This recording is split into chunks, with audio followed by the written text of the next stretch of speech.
ये कहानी है एक अंधी लड़की की, लेकिन उसके इरादे, उसकी चालाकी और उसके सामने आने वाला खौफ किसी भी आम इंसान से कहीं ज्यादा खतरनाक था। नाम है उसका आयरा। पहले वो एक मशहूर स्कीइंग चैंपियन थी, लेकिन एक भयानक हादसे में अपनी दोनों आंखों की रोशनी खो बैठी। अब उसका हर दिन घर में खाली समय बिताने, खाने पीने और अकेलेपन से लड़ने में बीतता है। लेकिन एक दिन जब उसकी माँ टीवी देखने में व्यस्त थी, आयरा ने चुपके से घर से निकलने की कोशिश की, पर पकड़ी गई। माँ बहुत नाराज हुई, क्योंकि वो नहीं चाहती थी कि उसकी अंधी बेटी बाहर काम करने जाए। लेकिन आयरा ने हार नहीं मानी और आखिरकार माँ ने उसे एक अस्थायी नौकरी पर जाने की इजाजत दे दी। आयरा को एक आलीशान विला में भेजा गया, जहां उसे कुछ दिनों के लिए एक बिल्ली की देखभाल करनी थी। रास्ते में माँ ने उसे एक ऐप हेल्प मी सी डाउनलोड करने को कहा। ये ऐप खास तौर पर दृष्टिहीन लोगों की मदद के लिए बना था। विला में पहुंचने पर मकान मालकिन ने उसे घर का पासवर्ड और पालतू बिल्ली के बारे में जरूरी बातें बताईं और फिर चली गई। आयरा ने अपनी बेस्ट फ्रेंड को वीडियो कॉल किया ताकि वो उसे घर के कोने कोने से रूबरू करवा सके।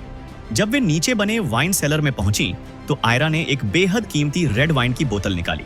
1982 की लैफाइट, जिसकी कीमत $4,500 थी। उसकी फ्रेंड ने बताया कि ये वाइन बहुत महंगी है और यहीं से आयरा के दिमाग में कुछ चलने लगा, क्यों ना इसे चुपचाप बेच दिया जाए। वैसे भी ये पहली बार नहीं था जब आयरा ने ऐसा किया हो। इससे पहले भी वो $1,000-3,000 की वाइन चुरा चुकी थी और अपनी दोस्त से बिकवा चुकी थी, मगर इस बार उसकी दोस्त ने मना कर दिया। उसने कहा, अब और नहीं, अगर पकड़े गए तो दोनों को जेल हो जाएगी। आयरा को गुस्सा आया और उसने कॉल काट दी। अपने गुस्से को ठंडा करने के लिए आयरा सिगरेट पीने बाहर निकली, लेकिन जैसे ही दरवाजा बंद हुआ वो बाहर ही लॉक हो गई। घबराहट में उसे माँ की कही बात याद आई, वो ऐप डाउनलोड कर लेना। उसी ऐप की मदद से आयरा ने एक ऑनलाइन वॉलंटियर से कनेक्ट किया। नाम था जॉय, जो एक एक्सपर्ट वीडियो गेम शूटर था। जॉय की मदद से आयरा दोबारा विला के अंदर आ गई। शाम हुई, आयरा अपने बेड पर लेटी थी और स्कीइंग चैंपियनशिप की रिकॉर्डिंग सुन रही थी। तभी दरवाजा जोर से टूटा। 3 नकाबपोश चोर घर में घुस आए। आयरा ने आवाज सुनी, लेकिन शुरू में सोचा कि शायद बिल्ली हो, पर जैसे ही उसने इंसानी आवाज सुनी, डर से कांप गई। वो चुपचाप एक कमरे में जाकर छिप गई और तुरंत पुलिस को कॉल कर दिया। इसके बाद उसने जॉय को दोबारा कॉल किया और कहा, घर में चोर हैं, इन चोरों को हम नाम देते हैं। जो टॉर्च लिए घूम रहा था वो मुखिया यानी बड़ा, दूसरा जिसका सामना आयरा से हुआ वो मंझला, और जो मोटा था वो छोटा। बड़ा जब विला में आयरा का सामान देखता है तो समझ जाता है कि कोई अंदर है। उधर जॉय की मदद से आयरा चुपचाप घर से बाहर निकलने की कोशिश करती है, लेकिन गलती से वो मंझले चोर से आमने सामने टकरा जाती है। कनेक्शन टूट जाता है। अब आयरा उनके कब्जे में थी। बड़ा जब उसकी कॉल हिस्ट्री देखता है तो पता चलता है कि उसने पुलिस को कॉल किया था। अब चोरों में बहस छिड़ जाती है। क्या करे? छोटे का दिल घबरा जाता है।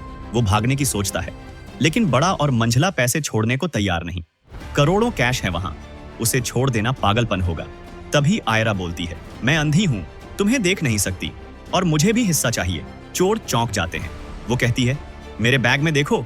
जब उन्होंने बैग में वो कीमती वाइन देखी तो समझ गए ये लड़की भी कुछ कम चालाक नहीं है, और आखिरकार उन्होंने उससे डील कर ली। अब आयरा चोरों के साथ एक खतरनाक खेल में शामिल हो चुकी थी। पर क्या वो वाकई उनका साथ दे रही थी, या उसकी आंखें भले ही बंद थीं, पर दिमाग और दिल अब भी तेज थे?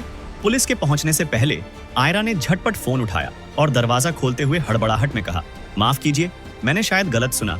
कुछ नहीं हुआ, टीवी बंद करना भूल गई थी। लेकिन पुलिस वाले ने सख्ती से कहा, भले ही फर्जी कॉल हो, हमें अंदर जांच करनी होगी। आयरा ने किसी तरह मुस्कुराते हुए हामी भरी, लेकिन अंदर उसके दिल की धड़कनें तेज हो रही थीं। उधर तीनों चोर दबे पांव पीछे की तरफ जाकर छुप गए और आयरा को पुलिस को टालने के लिए भेज दिया। थोड़ी ही देर में दरवाजे पर एक महिला पुलिसकर्मी पहुंची। आयरा ने कोशिश की उसे समझाने की, कुछ नहीं हुआ है, बस एक गलतफहमी थी। लेकिन महिला अफसर ने उसकी घबराई आवाज और कांपती आंखों को भांप लिया। संदेह हुआ, मगर घर की तलाशी में कुछ नहीं मिला। तभी उसके वॉकी टॉकी में मैसेज आया, 3 चोर एक अंधी लड़की के घर में घुसे हैं। कॉलर वही लड़की है। अब बात साफ थी। आयरा को लगा अब और नहीं छुपाया जा सकता। उसने कांपती आवाज में कह दिया, हाँ, वो लोग अंदर हैं। महिला अफसर ने तुरंत हथियार निकाला और आयरा को अपने पीछे कर लिया। तभी सबसे बड़ा चोर सामने आया। उसने हाथ उठाकर आत्मसमर्पण का नाटक किया और धीरे धीरे आगे बढ़ा। महिला अफसर की नजर उसी पर टिकी रही, लेकिन तभी पीछे से दूसरा चोर कूद पड़ा और हमला कर दिया। एक झटके में गोलियां चली। महिला अफसर ने फायर किया। गोली जाकर दूसरे चोर की गर्दन के पास लगी, मगर अजीब बात यह थी कि उसे कुछ नहीं हुआ, बल्कि वो और ज्यादा खतरनाक बन गया। उसने झपट कर अफसर को पकड़ लिया और उसे घसीट कर बाहर ले गया। आयरा अब अकेली थी और तब तक समझ चुकी थी कि हर सेकंड कीमती है। वो चुपचाप सरकती हुई उस जगह पहुंची जहां शरारती चोर अभी भी लॉकर खोलने में लगा था। उसने छोटे भाई जैसे छोटे कद वाले तीसरे चोर को वहीं रोका और फिर भागकर अपने दोस्त फेई से संपर्क किया। फेई ने बताया कि उसके पास हथियार है और सलाह दी, अब बचाव नहीं, हमला करो। लेकिन जैसे ही आयरा ने रुख बदलने की कोशिश की, एक जोर की आवाज आई। उसका बैग किसी चीज से टकरा गया। शोर सुनते ही पहला चोर वापस लौटा। फेई ने जल्दी से उसे समझाया कि कैसे बंदूक पकड़नी है, कैसे निशाना साधना है। आयरा तैयार थी, लेकिन जब गोली चलाने का वक्त आया, वो ठिठक गई। उसी पल चोर ने झपट्टा मारा, लेकिन ऐन मौके पर आयरा ने गोली चला दी और वो सीधे जाकर उसके सीने में लगी। गोलियों की आवाज सुनकर दूसरा चोर फिर से दौड़ता हुआ आया। आयरा भागी, लेकिन वो अंधी थी, उसकी चाल धीमी थी। पीछे से वो आदमी तेजी से आ रहा था। आयरा ने एक और गोली चलाई, चूक गई और खुद ही गिर पड़ी, लेकिन उसके हाथ में अब भी बंदूक थी। चोर पास आया, मगर आयरा ने हिम्मत नहीं हारी। एक और गोली चलाई, इस बार सही निशाना। पर हैरानी की बात यह थी कि इतनी गोलियों के बाद भी वो लड़खड़ाता रहा, मरते वक्त भी उठने की कोशिश कर रहा था। अब बचे थे सिर्फ दो, आयरा और तीसरा चोर, जो अब भी लॉकर खोल रहा था। आयरा का फोन अब बंद होने वाला था। थकी हुई, डरी हुई आयरा ने फेई से कहा, मैं बुरी इंसान हूं, मैंने बुरे लोगों का साथ दिया, उस अफसर की मौत का जिम्मेदार भी मैं ही हूं। फेई ने गहरी सांस लेते हुए कहा, अभी पछताना नहीं, अब फैसला लेने का वक्त है, या तो छुप जा या फिर इस कहानी का सही अंत खुद लिख। आयरा ने बंदूक उठाई, उस तीसरे चोर पर निशाना साधा, लेकिन वो चोर अचानक बोल पड़ा, मेरे बीवी बच्चे हैं, मजबूरी थी, मैं ये सब नहीं करना चाहता था। आयरा के हाथ कांपने लगे, लेकिन फेई चिल्लाया, झिझक मत, गोली चला। लेकिन तभी फोन बंद हो गया। चोर ने पैसे उठाए और बोला, मैं जा रहा हूं। पर उसकी नजर पास पड़ी हथियार पर थी। वो जैसे ही झुकता, आयरा ने गोली दाग दी। अब तीनों चोर खत्म हो चुके थे।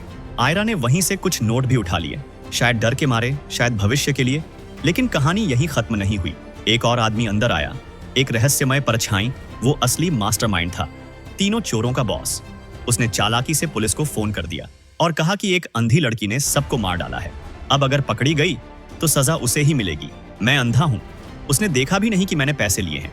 पर उसे नहीं पता था कि अंधेरे में असली ताकत आयरा के पास थी। उसने पूरे घर की लाइट बंद कर दी।